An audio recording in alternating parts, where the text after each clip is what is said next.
Hello, everyone. This is Jonathan Little, and I am here today with the 44th episode of Weekly Poker Hand. I appreciate everyone being here, and thank you very much. If you are listening to this podcast on iTunes or Stitcher, definitely check it out on my website, jonathanlittlepoker.com, where you can also see a video of the hand as well, which makes it a little bit easier to follow. So in this hand, I pick up pocket tens. This is actually, if you remember back to last week's episode, this was shortly after I made that big fold with the pocket queens. So in a spot where I normally would have lost most of my chips, I ended up saving my stack, which was 75 big blinds, which is significant. And now we're going to see if I get rewarded or punished for making the big fold. So I raised with pocket tens to 250. Again, the same blinds, 50, 100 from last week. From third position, same splashy guy calls in the low jack seat, and I see a heads up flop. So the pot is, I guess, 650. Flop comes jack of spades, 10 of spades, 3 of diamonds, and I have pocket tens.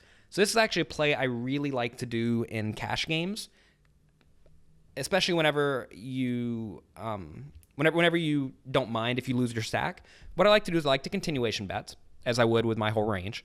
So I bet 375 into the 650 pot.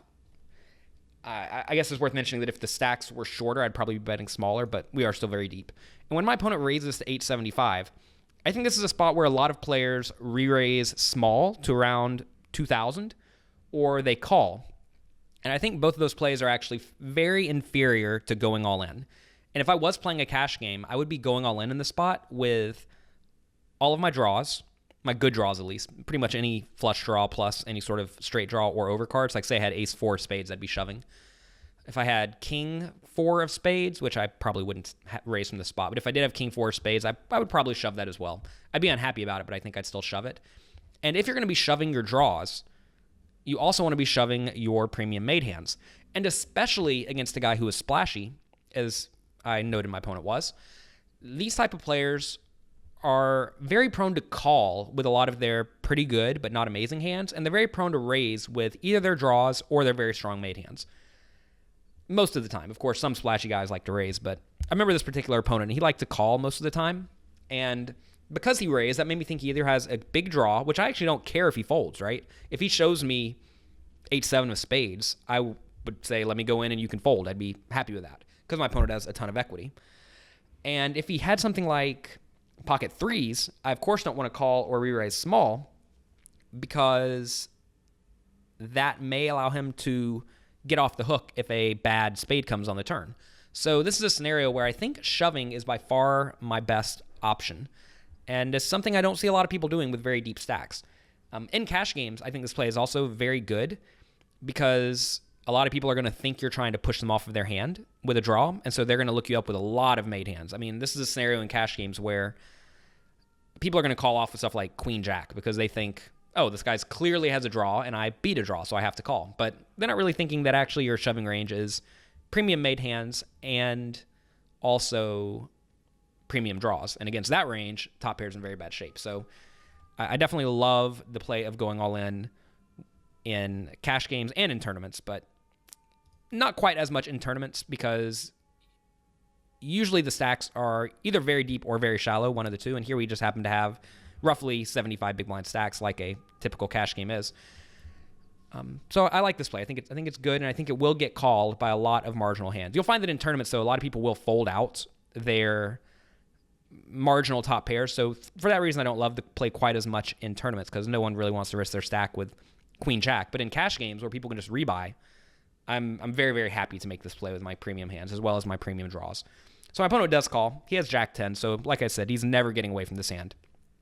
And the turn was actually a spade, which is exactly what I did not want to happen. I would hate to have called the flop bet and the turn comes spade, then I'm check calling down. The turn will go check, he'll check behind, then on the river I'll value bet, he'll call. But then notice we don't get the stacks in. Also, if I decide to re-raise small to say, whatever, min re-raise, if he decides to call and the turn's a spade, maybe he doesn't get stacked. But by shoving the flop, we pretty much guarantee we're going to stack him when he has a good made hand, and we also protect our hand against the various draws. And it's kind of interesting. Like if our opponent has king queen offsuit, I want him in the pot, but at the same time, I don't know which cards are bad for me. We're going to have a really tough time if we decide to slow play on this board. So make a point to not slow play, especially when you are shoving for roughly 7 or 8 times your opponent's raise size, which we were, or less. And I actually just had a new cash game book come out called Jonathan Little on Live No Limit Cash Games Volume 2. And I go through a ton of hand examples just like this. It's set up in a quiz format so you can test yourself. If you like Weekly Poker Hand, this podcast, which hopefully you do because we are 44 episodes into it, you will love this book. I believe there are 100 hand examples that I played in live cash games. And I was very happy with the amount of interesting spots I found myself in. And I go through all those in a quiz format so you can test yourself and see if you came up with the same plays that I did. So definitely check that out. You can get it at jonathanlittlepoker.com/cash2.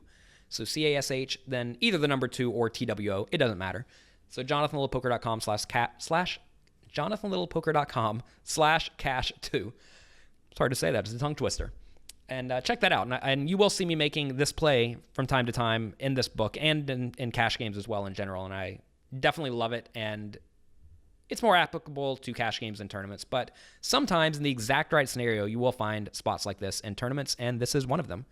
So thank you very much for watching or listening, if you are listening on iTunes or Stitcher, or if you're watching at jonathanlittlepoker.com. And I will talk to you next week.